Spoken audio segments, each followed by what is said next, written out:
da Liberdade. Opinião. Agora vamos acompanhar os detalhes do primeiro dia de julgamento do ex-presidente Jair Bolsonaro com o cientista político, professor universitário Vanúcio Pimentel. Bom dia, professor. Bom dia, Núbia. Bom dia a todos os ouvintes aqui do Show da Liberdade. Ontem nós acompanhamos aí o primeiro dia do julgamento do ex-presidente Jair Bolsonaro no processo que envolve a tentativa de golpe nas eleições de 2022. E aí, como nós tínhamos falado ontem, né? Primeiro iniciaria o relatório do ministro Alexandre de Moraes e em seguida a acusação com o Procurador-Geral da República. E aí é interessante observar como é que a Procuradoria sustenta a denúncia, né?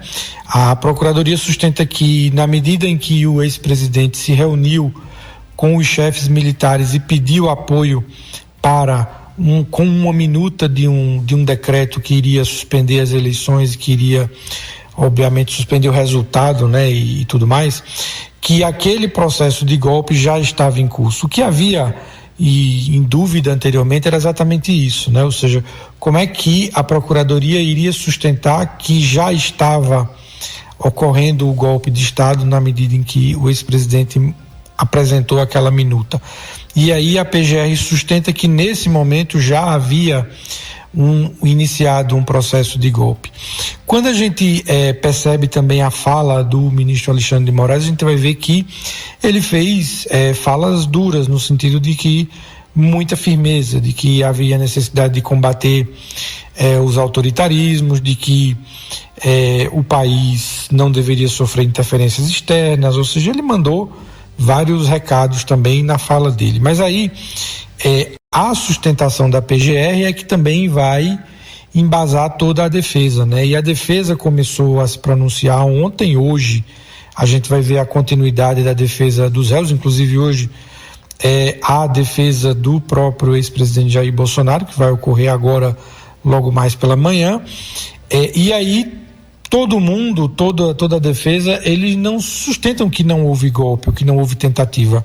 Você vê que a linha da defesa deles não é de negar que houve a tentativa de um golpe. Inclusive, eles admitem que houve sim tudo aquilo, que houve a tentativa de o presidente consultar, mas eles argumentam que isso tudo era cogitação, ou seja, como não há como negar mais aquelas provas que a Polícia Federal coletou, ou seja, não há como negar o depoimento, a delação premiada do Mauro Cid, não há como, enfim, não há como argumentar, contra-argumentar contra a minuta, enfim, todas aquelas provas, eles decidem considerar que realmente houve tudo aquilo tudo aconteceu.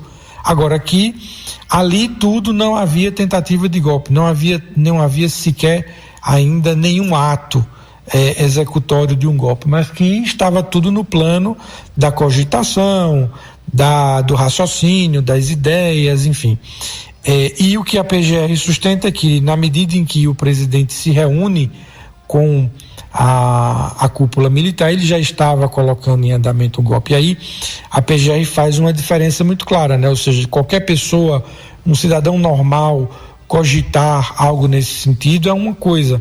Algo quando o presidente da República, que seria a única pessoa ali, junto com os chefes militares que teriam condição de colocar em andamento aquilo, eles já estavam, para além da cogitação, mas já estavam traçando um plano e já estavam pedindo apoio para aquele plano. Então, todo esse argumento aí é o que vai contrabalancear as defesas. O que a gente vai ver hoje, e na verdade a defesa mais esperada continua sendo a do ex-presidente Jair Bolsonaro, que vai ocorrer hoje pela manhã, mas é entender como é que ela vai guiar essa linha. Se ela vai seguir a mesma linha dos demais, que sustenta que na verdade tudo aquilo existiu, mas que nada daquilo era tentativa de golpe, era apenas elucubrações, né, cogitações e tal, ou se a defesa do ex-presidente vai tentar negar e vai contra-argumentar aí a produção de provas feita pela Polícia Federal e pela Procuradoria-Geral da República. Mas aí, lembrando que hoje a sessão está marcada apenas pela manhã, então a gente vai ver com certeza ainda agora pela manhã, já que cada defesa possui 1 hora de sustentação, que a defesa do ex-presidente vai se pronunciar hoje. E aí a próxima sessão, que se inicia na terça-feira, é a que deve começar aí a coletar os votos dos ministros e, obviamente, inicia-se com o voto do ministro relator, que é o ministro Alexandre de Moraes. Também há a cogitação de que ele pode antecipar o voto e tal, mas parece que isso não há espaço para isso, já que a sessão dura apenas essa manhã. De toda maneira, nós temos que acompanhar para ver o que vai acontecer, e amanhã nós voltamos aqui na Liberdade para fazer as avaliações do dia. Então, um abraço a todos e até amanhã.